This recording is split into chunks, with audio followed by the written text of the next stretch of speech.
Donald Trump's decision to go it alone with rapid-fire announcements on healthcare and Iran reflects his boiling frustration with the limits of presidential power. Analysts say the U.S. president made a brazen move on Thursday night to halt payments to insurers under Barack Obama's healthcare law. Democrats accused him of a temper tantrum and spiteful attempt to sabotage legislation he promised but failed to replace. Less than 24 hours later, he condemned the fanatical government of Iran as he decertified his predecessor's nuclear deal, defying his own cabinet and disquieting European allies. The 1-2 punch showed Trump straining to assail Obama's legacy but stopping short of terminating either the Affordable Care Act, known as Obamacare, or the Iran nuclear accord. Both are back in the hands of Congress, a source of constant exasperation for the property tycoon turned novice politician, who finds himself isolated and lashing out. The Congress has been frustrating to him, John Kelly, the White House chief of staff, told reporters on Thursday. Of course, our government is designed to be slow, and it is. His sense, I think, as a man who is outside the Washington arena, a businessman, much more of a man of action, I would say his great frustration is the process that he now finds himself in. Because, in his view, the solutions are obvious, whether it's tax cuts and tax reform, healthcare, infrastructure programs, strengthening our military.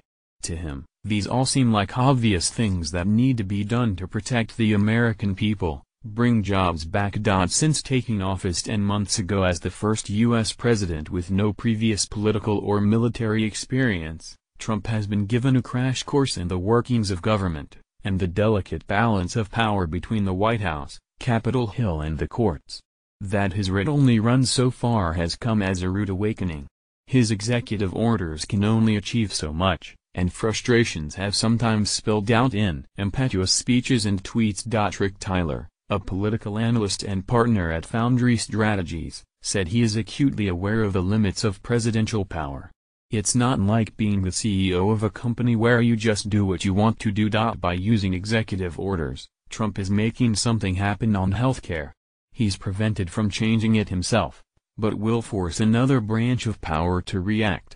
It's the same on Iran. Having repeatedly vented his anger at the Republican-controlled Senate for failing to repeal and replace Obamacare, despite 7 years of promises, Trump has now thrown a spanner in the works by ending the so-called cost-sharing subsidies that help people on low incomes.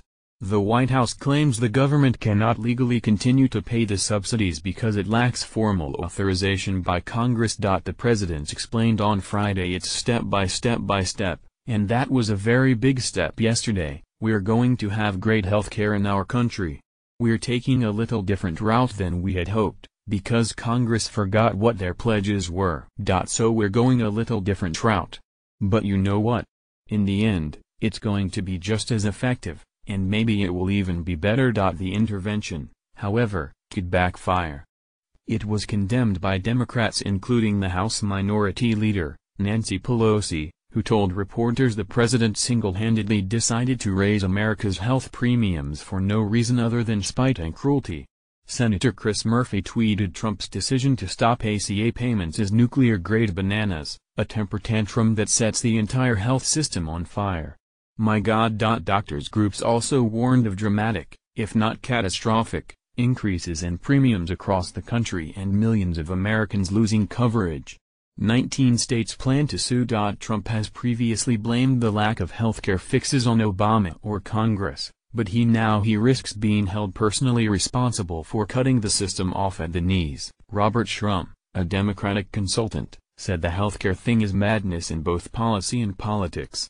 He's willful, he's angry, he's clearly lashing out. He was better off leaving healthcare to Lamar Alexander and Patty Murray, the senators working on a bipartisan deal. Trump's claim that Iran has not lived up to the spirit of the nuclear deal, and his threat to terminate it also put him at odds with his Secretary of State, Rex Tillerson, and his Defense Secretary, Jim Mattis. The Israeli Prime Minister, Benjamin Netanyahu, said he welcomed what he called a courageous decision, but the leaders of Britain, France and Germany said they stood committed to the agreement. Evan McMullin, a former CIA operative and independent presidential candidate, wrote via email, "I think the president's actions on healthcare in Iran are the latest examples of his standing political strategy, which is to throw red meat to his base in order to maintain his base, as EV.